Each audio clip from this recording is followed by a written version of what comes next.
Let's talk about the New York Rangers. I couldn't help but notice Alexis Lafrenière.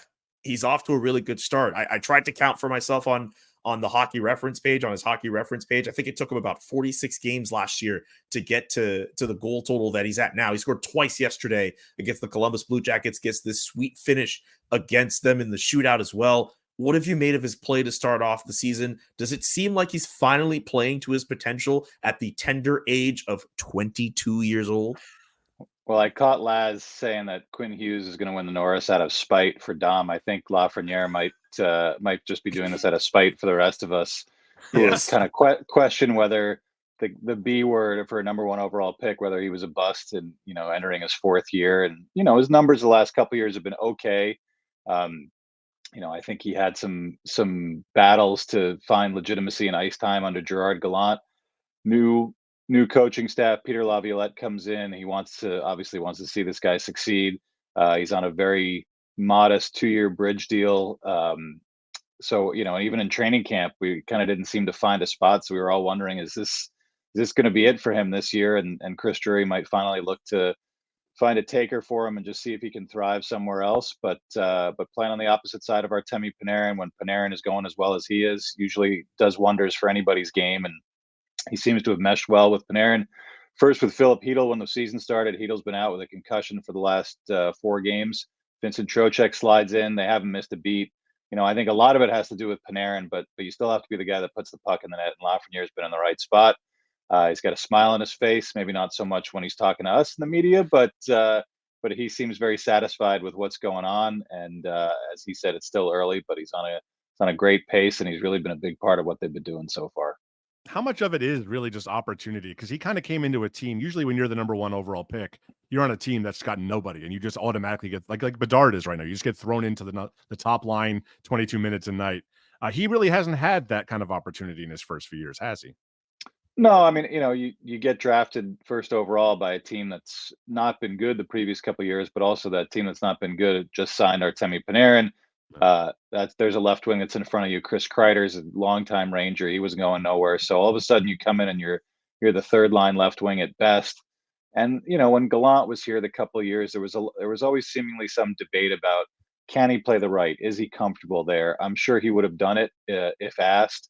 But he was asked his preference, and his preference is to be on the left. So he was stuck on the third line when they had the kid line with Hedl and Capo Caco. They really thrived in the 2022 playoffs, and the Rangers made it to the conference final.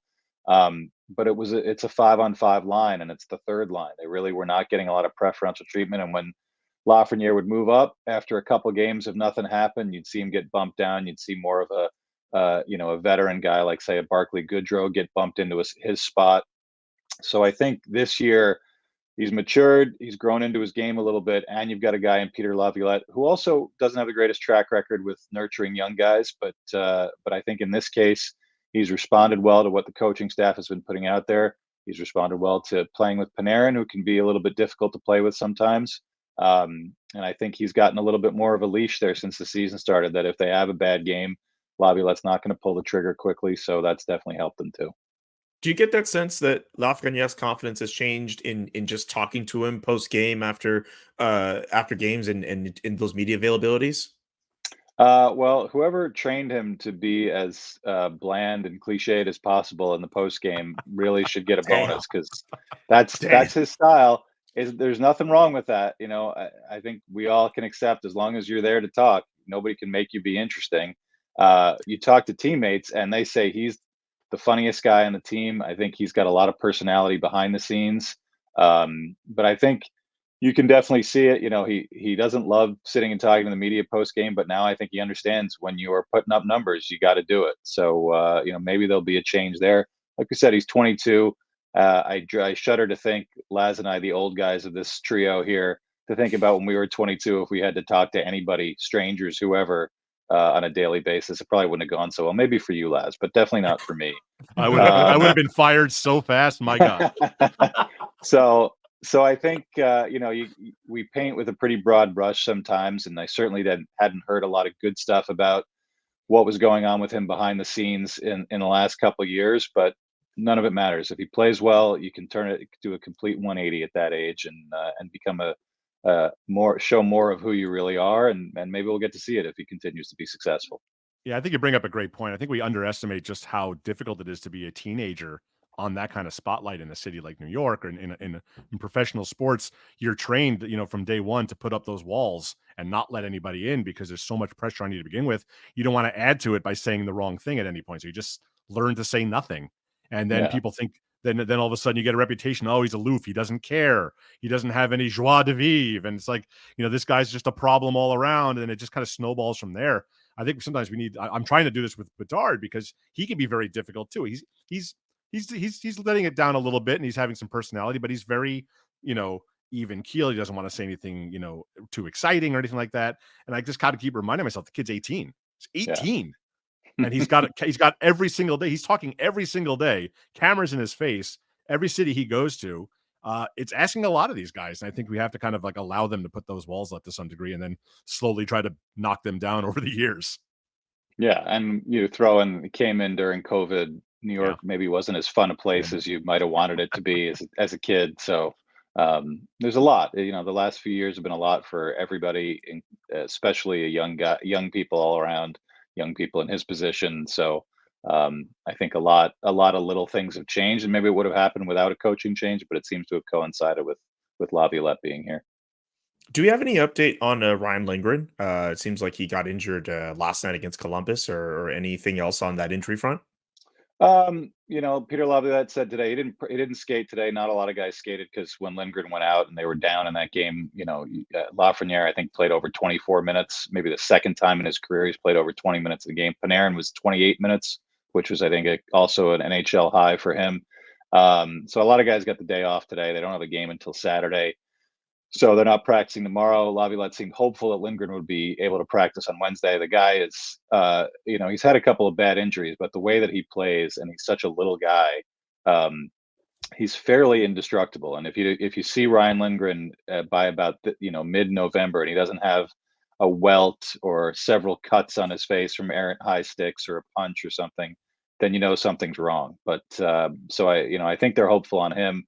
You've got Adam Fox, who's out for at least 6 more games once they get back, being on LTIR. Philip Hedl still hasn't skated. He's got, I believe, his 5th concussion since he got in the league. And Igor Shesterkin's just working his way back. So when you think about where they are, whatever, 9-0-1 in their last 10, and just finding ways to get 2 points without some pretty important guys in every position, it makes this start they've had to the season even more impressive. This feels like a dumb question to ask about a guy who had 92 points last year, but why? What is different about Panarin this year? He just seems to be just at the absolute top of his game. Bald. He's more aerodynamic, right? That's all it is. Right. That's right. That's right. He said, he was joking with me when I say, it's like, it'll grow back. And I just kind of took my hat off and I was like, I don't know, buddy. Good thing you're young. But yeah, he just, I think coaching changes helped him a lot in subtle ways. He and Gallant didn't always see eye to eye. I think Gallant obviously appreciates the skill that Artemi Panarin brings, but I think wanted a little bit more of an edge in the playoffs, and it got in Panarin's head. He didn't have a great run when the Rangers went to Game 6 of the conference final 2 years ago. He was good in that postseason, but not electric like he can be. And then last season, he was one of a few guys who was just awful against the Devils. And I think it really got in his head. I think the coaching change kind of let him take a breath and reset. And I think he would have done it anyway. He felt like he needs to be as dominant as he can be. And I think so far, he's being a little bit more north-south. He's shooting a lot more pucks, which I think has kind of backed teams off on him and given him a little more space to make those 50-foot backhand saucer passes that Laz has seen all too well over the years. But yeah, he's on fire, and he's getting incredible support from Laviolette, who's been double shifting him a lot. Obviously, like I said, 28 minutes last night when they needed a goal, and lo and behold, they get it. It was his shot, and Lafrenière was the one who ended up tucking it in at the far post. So this is a guy, when he's on, is ridiculous. Even when he's not on, he's ridiculous. And now I feel like he's on another level. Maybe he's seeing what happens with McDavid in Edmonton. Maybe he's a guy who gets to one of those finalist spots for the Hart Trophy if he keeps this up. He's never gotten 100 points in his career, which is surprising to see because he's been a 90-point guy pretty much every year with the Rangers. So that would be a milestone to see that if he can keep this going and keep it going with a variety of line mates. I think last year playing with Trocheck, when Trocheck came in as a free agent, it just didn't work very well. They were kind of dissimilar. And now, and I think everybody can understand when Panarin is focused and doing a little bit of everything in his game, he's going to drag guys along and make them better. So it's been good for everyone. Here's another name that both you gentlemen are familiar with, Patrick Kane. Do you think the Rangers should take a flyer on him again after his séjour with them last season? Probably not. If you're asking me my opinion, I don't know what's really going to happen, but it seems like this team is okay depth-wise without him. He's Patrick Kane. If at full health, anybody could find room for him, but you saw what happened when he was not at full health and not even really close to it last year. Rangers kind of moved heaven and earth. They altered their roster. Ryan Lindgren got hurt. They were playing with 16, sometimes 15 guys for a stretch just to be cap compliant when they could make that trade.